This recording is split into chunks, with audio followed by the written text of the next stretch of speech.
Hi எல்லாருக்கும் வணக்கம், welcome back to my channel. இன்றைக்கி நம்ம சேனலில் மீன் குழம்பு ரெசிபி எப்படி சிம்பிளாக ஈஸியாக செய்கிறதுன்னு பார்க்கலாம்.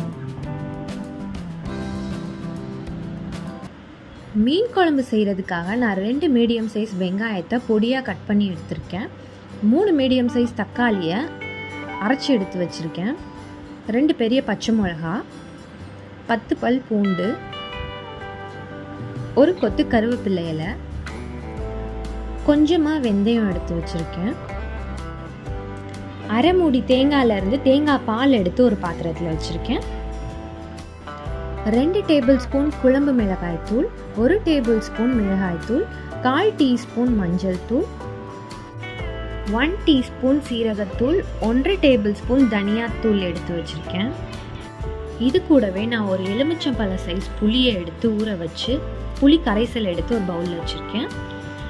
மீனை நல்லா கழுவி க்ளீன் பண்ணி எடுத்து வச்சுருக்கேன். இப்போ எப்படி செய்கிறதுன்னு பார்க்கலாம்.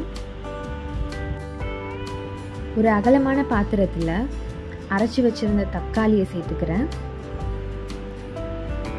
புளி கரைச்சி வச்சுருந்த தண்ணியும் இதில் சேர்த்துறேன்.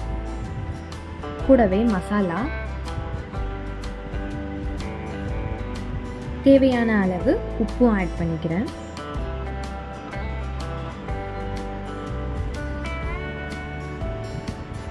தேவையான அளவு தண்ணி இதில் சேர்த்து நல்லா கலந்து விட்டுடலாம்.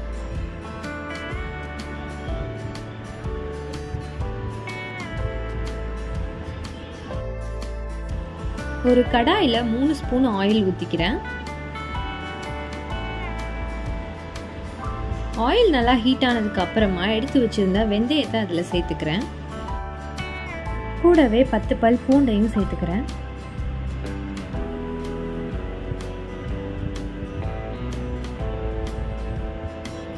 பூண்டு நல்லா வதங்கினதுக்கு அப்புறமா கட் பண்ணி வச்சிருந்த வெங்காயத்தையும் இதில் ஆட் பண்ணிக்கலாம்.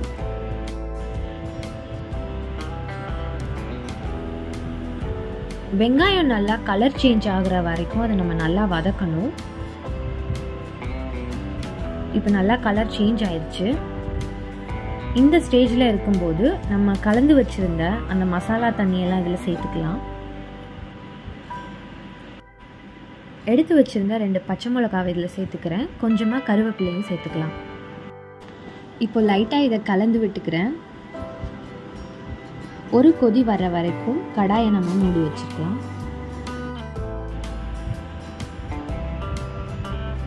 இப்போ நல்லா கொதிச்சிருச்சு. இந்த ஸ்டேஜில் நான் எடுத்து வச்சுருந்த தேங்காய் பாலை இதில் சேர்த்துக்கிறேன். ஒரு டைம் கலந்துட்டு நான் திரும்பவும் கடாயை மூடி வச்சுக்கிறேன். குழம்பு நல்லா கொதிச்சு வர வரைக்கும் நம்ம கடாயை மூடி வச்சுருக்கலாம். இப்போ நல்லா கொதிச்சிருக்கு. இந்த ஸ்டேஜில் நான் எடுத்து வச்சுருந்த மீன் எல்லாமே இதில் சேர்த்துக்கிறேன். இது கூடவே நான் ஒரு கொத்து கருவேப்பிலையையும் கூடவே தேவையான அளவு மிளகுத்தூளையும் இதில் சேர்த்துக்கிறேன். ஒரு 5 நிமிஷத்துக்கு நல்லா மீனெல்லாம் வேகிற வரைக்கும் நம்ம கடாயை மூடி வச்சிடலாம். 5 நிமிஷம் ஆனதுக்கப்புறம் நான் ஸ்டவ் ஆஃப் பண்ணிட்டேன். இப்போ குழம்பு எப்படி இருக்குன்னு பார்க்கலாம். குழம்பு பார்க்குறதுக்கு நல்லா இருக்குது. டேஸ்ட் ரொம்ப சூப்பராக இருக்குது. இந்த ரெசிபி உங்களுக்கு பிடிச்சிருந்ததுன்னா நீங்கள் கண்டிப்பாக இந்த ரெசிபியை ட்ரை பண்ணி பாருங்கள்.